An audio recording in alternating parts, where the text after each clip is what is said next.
One. Hello, everybody. Welcome back to another episode of ATTalks. Tom Barkowski, your host, and I'm with the founders of LatinxATs. So if we could just quickly go around and introduce ourselves, and then we'll start talking about what is LatinxATs and how it all began. Okay. So I'm Elizabeth Leon. I go by Ellie. And what else did you want to know about ourselves? Clinical setting, Ellie? Oh, clinical setting. I don't actually have a clinical setting. I'm in the educational setting more than anything. What state are you like practicing in, or that you're doing educating in? I'm currently in Kentucky, but I'm actually based out of Nevada. All right. My name is Oscar Lopez Huerta. I just recently graduated from UNLV's athletic training program. I recently got my certification licensure, so I'm just awaiting for now, January, when sports will return to Las Vegas. So, yeah. My name is Alyssa Vanderman. I am an assistant athletic trainer at Cal State Los Angeles here in the heart of Los Angeles. And then also I am a per diem athletic trainer for WorkRight, which is an industrial company based out here in LA as well. I'm Alejandra Merriman. A lot of people call me Alex. I am a CTE teacher and secondary school athletic trainer at Dorsey High School in South Central Los Angeles. All right. And so I believe this all started during our quarantine COVID phase, correct? This group's Correct. only been around for a couple months. Kinda. It's actually, so it kind of really just started to pick up during that time. Oh, okay. All right. So when did it start? So I have been in the thought process for a couple of years now, but officially like November of last year. All right. It started on Facebook, but then again, it kind of just picked up on Twitter at the start of quarantine. Okay. So did this come out of a single person's thought, or was this always a group collection, or just kind of, hey, I have an idea, can you help me with this? And then you just started pulling people in? Or how did that work? We call it Ellie's baby, and we're just the Theos and Theas. That's how we call it. This is definitely Ellie's baby. She came up with the idea, and once it kind of got more vocal, Alex, Oscar, and myself were like, let's jump on and help in any way we can. But Ellie's really what we call the mama. This is her baby. And we're happy to help and support her vision, and it has turned into all of our visions. But I think also it just comes from a sentiment that we all had. So maybe I was the first one to take that leap off the deep end, but it was all of us that really have gotten it to this point. I could comment. I remember when Ellie reached out to me. It was before this year, right? That was like in November when we were really, I was really just trying to get it off the ground. Right. And, from that point, I think we both had the same idea of what this could become. And it's just given the circumstances of how busy we both were individually. It just was like, all right, well, we'll see what we can do in the meantime. And then, there's so many people who said, thanks to quarantine, many things have popped up. And this fortunately took flight during that time because we had the time and the energy and the drive to do it, given everything going on. So it's been a nice thing to see how we've had Alejandra and Alyssa and others just reach out and want to be a part of this, and us being the founders and really pushing things forward. It's nice to see that, this could actually become, well, it is becoming something huge, and it's really, really cool to see. Mm-hmm. So if I'm new to like AT Twitter, I don't really use Facebook for athletic training stuff, and I see LatinxATs pop up, it's like, do you want to follow them or join? What information would you like those people who have no idea what this is and why this group is together, what would you say to them? Alejandra, do you want to touch on this one? Yeah, I think first and foremost, my why behind this was representation matters, right? So I want everybody to know that we will try to best represent the Latinx and Afro-Latinx community as best as we can. And as And from an allies perspective, this is not only for our colleagues, it's for our Latinx community and for our Latinx patient population and demographic, right? I feel that we don't have as many resources as we should for our Spanish-speaking patients in our population, and a lot of our colleagues are a little lost when it comes to communicating with our Spanish-speaking patients. So one, this is for us, but it's also for you. It's for the people. It's not just for the Latinx community. It began that way because of a void in our profession that I specifically felt. And, from speaking to other Latinx athletic trainers, it definitely felt by them as well. Everybody says that they now have a sense of belonging. They can finally belong somewhere culturally where not only do people look like them, but can relate to them at a different level. And so, if anybody comes across our page, everybody is welcome. It doesn't matter what your race, ethnicity, or background is. Even if you're not an athletic trainer, I think just the type of the content that we've been pushing out can be used in different healthcare settings and with different healthcare professions. So I think that's just the most important thing to know, is everybody is welcome. Yeah, absolutely. And then just to kind of touch on what Alejandra said is we want other athletic trainers to know that they're not alone. I think everybody in the founders, the reason we pushed this group is because we experienced things where we wish we had people who were going through the same struggles as we were. I know personally it was during my undergraduate career when I was over in Michigan, and I wish that I had somebody who had my cultural background, could speak Spanish, and could relate to something that I was going through. Not saying, that I didn't have nice people around me, but there is something to be said about someone who can connect with you culturally. So we have all felt that void in our athletic training career. So we wanted to make this group so somebody who is also feeling that void can say, hey, there are people here to support me. And that's definitely what we want to do as well. And I want to touch on that a little bit because I feel like our student population is left out a lot, our athletic training students, right? I think trying to retain our students in our programs, it just takes that one clinical instructor to change that student's mind and they will go to a different profession. So I think from an educational standpoint, we need to also relate to our students and better serve them and better represent them. And also remember that we need to be inclusive. A lot of people are huge on diversity, but within that, they forget about inclusivity. And so that includes your Native American student, your Latino students, your Afro-Latino population. It's not just as simple as focusing on one minority or one aspect, because you have DACA students who deal with different issues than a normal student would, or, different households, different cultures, things that affect the student, an athletic training student, and they need to be able to relate to their clinical instructor or the educator, or at least find some kind of support.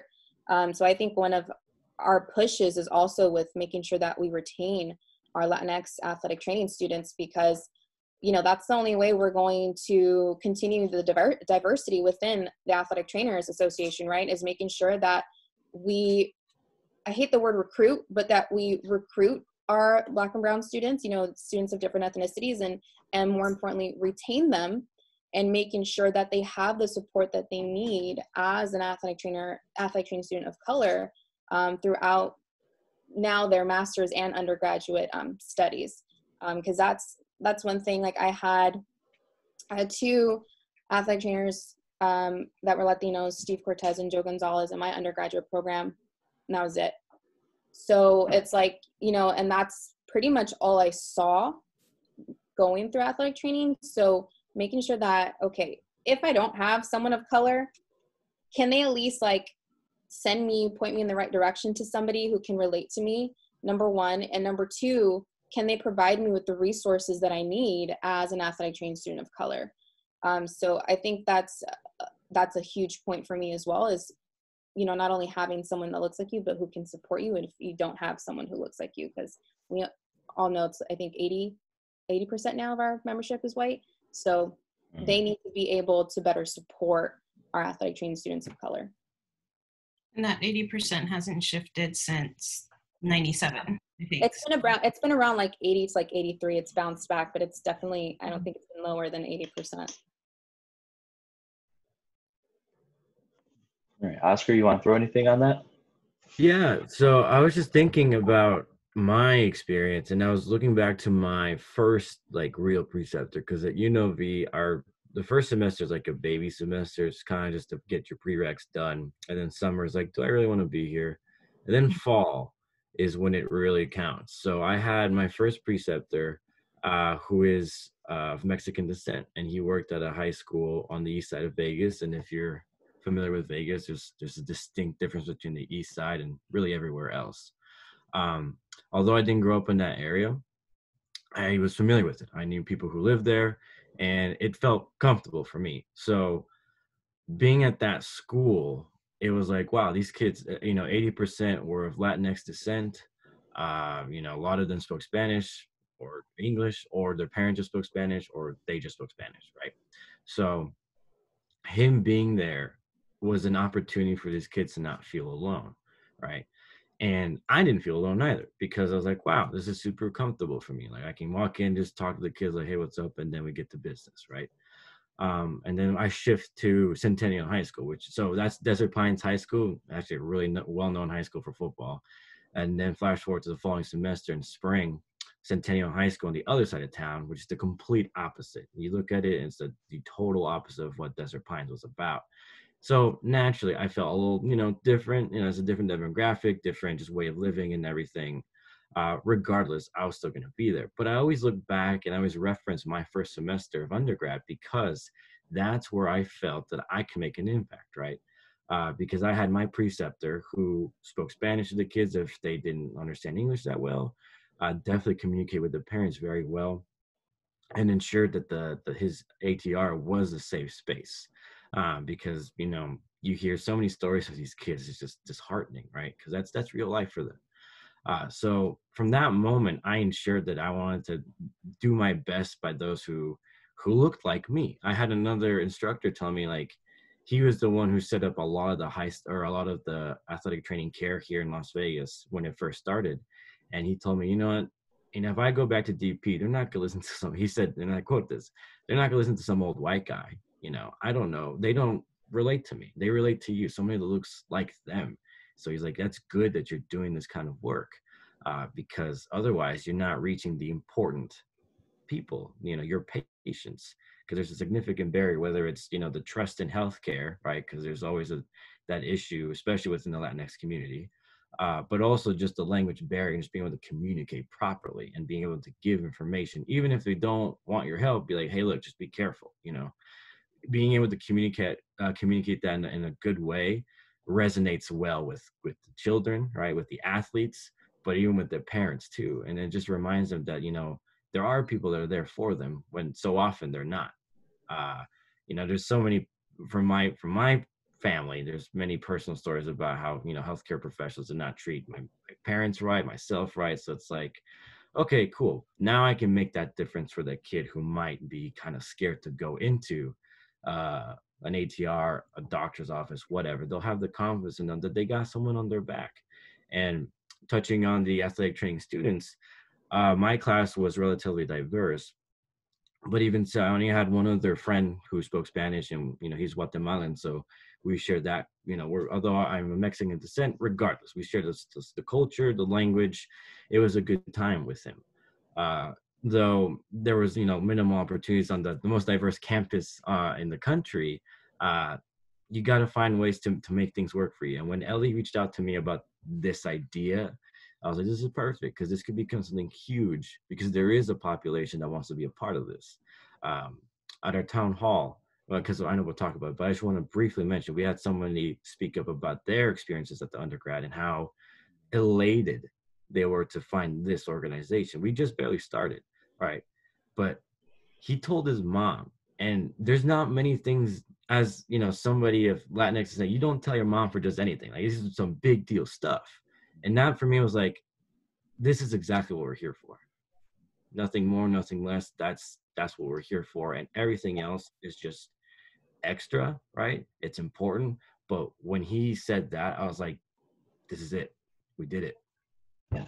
And I was actually going to use that story or similar story when we transitioned to the town hall, because as soon as I saw the town hall was up, I'm very new to the whole Latinx. I don't use Facebook like at all besides my parents, and I use Twitter. So when quarantine came up and I saw it, I didn't really know anything, and they're like, we have a town hall. I'm like, yes. And what it was a gentleman, and he said exactly how you put it. It was just such a relief, and he felt so warm and welcomed, and there was other people that could understand what he's gone through and what he's going through. And at that moment, I was like, this is legitimate. They're doing phenomenal things. It goes above and beyond athletic training. And I thought that was great. And then I don't know if it was the town hall or if it was the EDAC NATA, virtual NATA town hall, but someone, it might have even been Alex, someone, I'm not sure, someone said that the athletes who are primarily Spanish speaking, they deserve better care than broken Spanish or someone not knowing any Spanish and trying to get adequate care through that language barrier. And I thought that was phenomenal, because I have a lot of athletes parents that are primarily Spanish speaking. And do I speak Spanish? No, I speak a couple words. And that is like, how can we get that care better? Because if we can't even get through that barrier, there's no way they're going to be able to do what they need to get done to get their bodies right, to get better, to come back to sports. And I thought that was just a great couple of comments.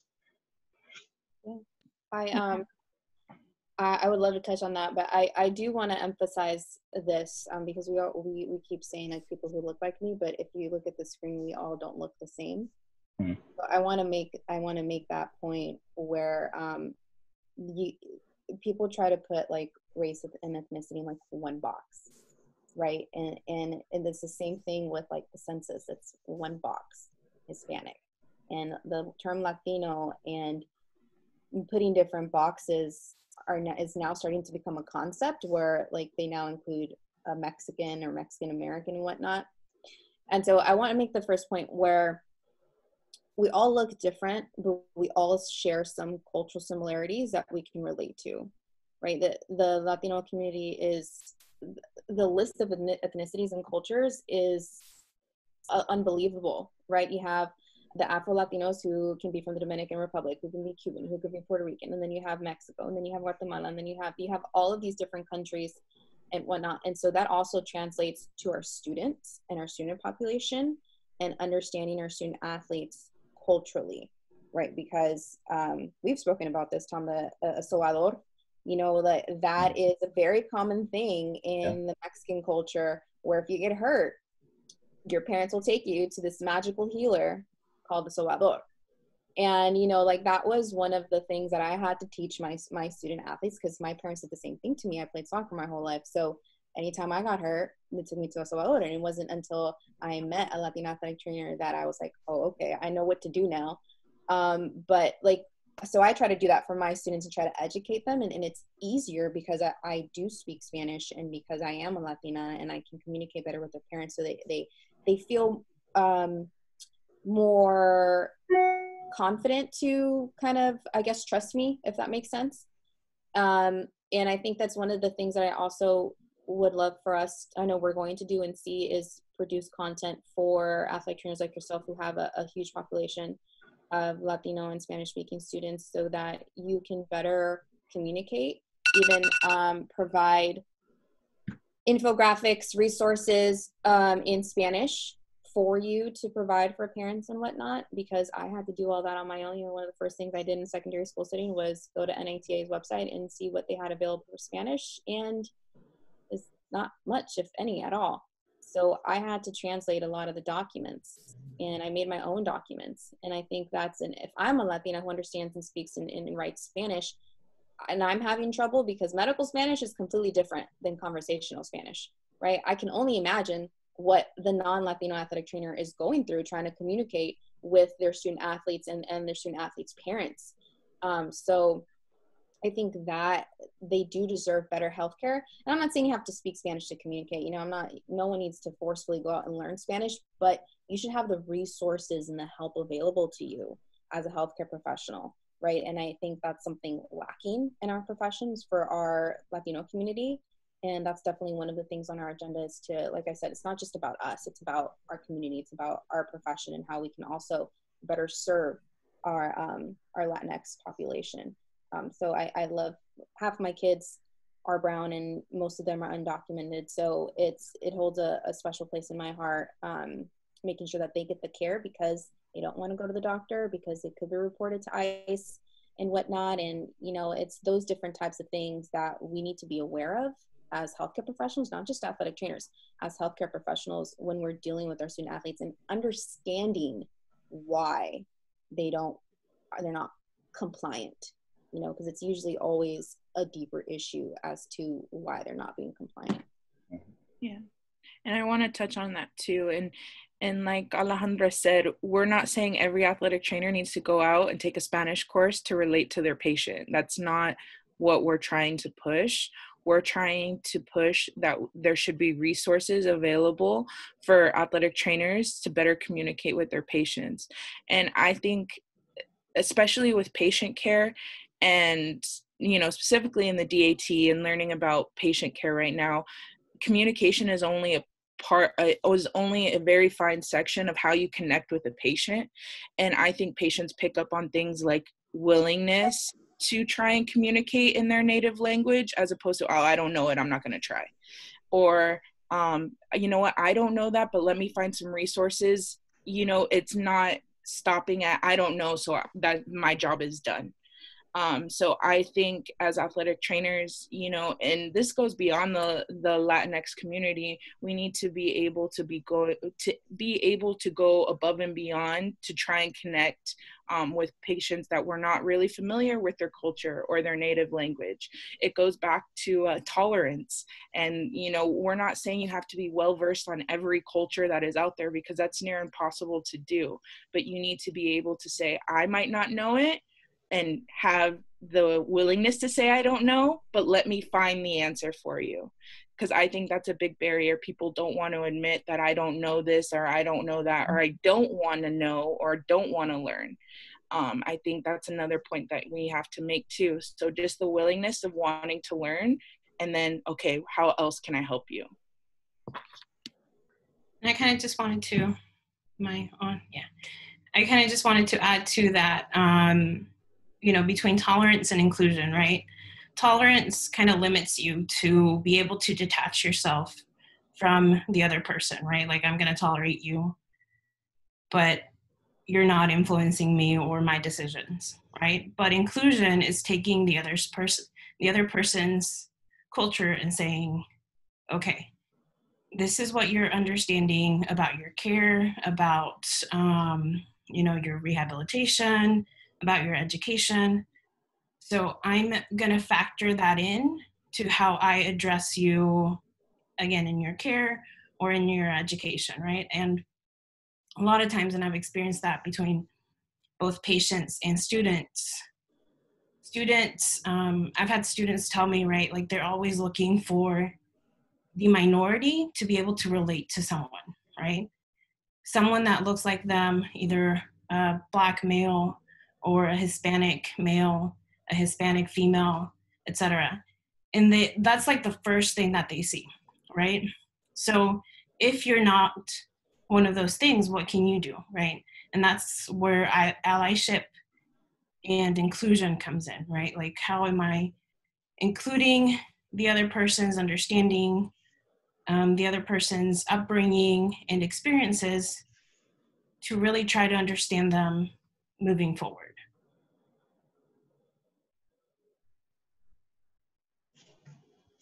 All right, just let everybody know we have 10 minutes before Zoom will kick us out. Oscar, did you want to add anything onto that? They all said it perfectly. You know, I just share. It's really great to know that we share the same sentiments in so many of these things because the experience is so unique. I mean, I brought this up the other day. There's a whole, you look at South America and Central America, where there's so many countries that are predominantly Spanish speaking. So when you think that, like, people do come to the United States and they have this language and this culture, it just, for me, it reinforces the need for this organization. It's just, again, I'm going to reference the town hall. We had so many people after the initial conversation kind of speak up and have a testimonial of how they felt and how they, when they saw this happening. Even on the Facebook page, we still get new members commenting on how relieved and how happy and how excited they are. And with all the information we've been pushing lately, it's just, all right, what else can we do? Because there's so much to do, and I can only imagine when return to sports, like, for everybody happens, the kind of content, the kind of information that people will be seeking out, it's just exciting. It's just, it's an overwhelming sense of we're doing the right thing. Although, there will be backlash and there'll be issues or whatever, just like anything. You go against the grain for whatever reason, there's going to be that. That's fine. We welcome that, I think. But with that in mind, it's just this reinforcement of we're doing the right thing. And, every time we have a good conversation or something's brought up, it's like, yep, we're doing it. We're doing this right, and we got to keep going. Yeah, and it's, in my opinion, it's conversations that have to happen. You mentioned earlier, if 80% of the demographics for athletic training are white individuals, I guarantee you a very large population or percentage of that 80%, they don't understand these different barriers, these different struggles that these athletes, that these kids, that these families are having. So it doesn't matter if you have the best skills in the world. If you can't use those skills in a way to, positively affect someone, or that they'll follow that, then you're not getting the job done.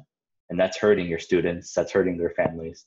And, I'll admit, I was hired at East Chicago Central High School, which is in Indiana, real close to Chicago, but in Indiana, in 2018. And I had zero experience with any of the stuff we've talked about in the last 30 minutes. And the first time I heard of the Mexican doctor, that's what they told me. It was an athlete who hurt their knee, and I was like, this could be an ACL. You need to go to see like an orthopedic surgeon, a doctor, and get imaging. And they came back the next day and they're like, yeah, I saw a doctor. I was like, who? And they're like, and they didn't really want to tell me. And they're like, and then finally they're like, the Mexican doctor. And I was like, what? And it's like, yeah, it's the city next to us. This guy is like out of his basement. He's got all this massage stuff, and he helps all the kids. And I was like, well, I've never heard of that in my life. And then I've had a soccer athlete go down, and I run out there, and she needs medical attention. And I'm trying to call mom, and mom only speaks Spanish. Well, Here I am where I don't speak Spanish. So I'm trying to tell mom, like, I need you to get to the school as fast as you can and pick up your daughter because she's injured. And there's just all these different things. And like, you ask an athlete, hey, why don't you go see a doctor or go to the emergency department? And they tell you, well, we're afraid of ICE. My family's afraid. Or, my parents aren't legal citizens, so we like don't do anything, and we make as least amount of noise as possible because they're hiding. And there's a lot of people out there, and they can't even comprehend that these struggles exist, let alone actively talk about it and be open. So I think everyone that is involved with this organization, with the LatinxATs, it's phenomenal, and just keep pushing on. I see the numbers on Twitter, like 500 followers. Facebook's like 300 friends, followers. I don't know how Facebook works. And I think that's just great. The town hall, what'd you have in the town hall? 100 people? I think we had about 70 something. Yeah. Yeah. It was definitely, I think we had over 100 people register, but at the end of I think it was like 70 something people showed up. And that's people, across the country. In all different settings, all different demographics. So that's, that is a measurable impact. That's phenomenal. Is there anything else that anybody would like to mention or talk on or bring to light or say to people that might watch this? Or let's start with how you got the Twitter, you got the Facebook. Are there other ways to follow and help and learn and be a better ally or just become a member? I think one, a lot of people are asking how they can help, and the support is literally overwhelming. Like I'm astonished by how many people want to be involved in help, And I just want to say, for anybody watching this and wants to help, like, we will eventually get there with the subcommittees and making sure that people are involved. Like, we just got our mission and our vision straight. And with everything happening with COVID, we're going back to work. Like, I start work again on Monday. So things are going to move along. They're just going to move along slowly. We want to make sure that we have a strong foundation before we even start getting people involved.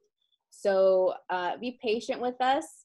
We would love to have people, but we just don't want to say, yeah, help us, and then be super unorganized with anything. So just be patient. We got a lot more coming up. And more importantly, if you follow us, I would just say to check all social media, because that's where we put our content, but also to check the link in our bio, right? Like, from all the social media posts that myself and Oscar put together, Alyssa makes into infographics, so that if need be, you can print it out and have like a poster or something and put it in your room or in your athletic training facility or whatever, to have these resources for you. So if you're not a social media person, we can work on that. Like, there's a lot we can do. We can eventually make a website, but I think just more importantly, be patient with us. We're growing, and we would love to get everybody involved as soon as we can.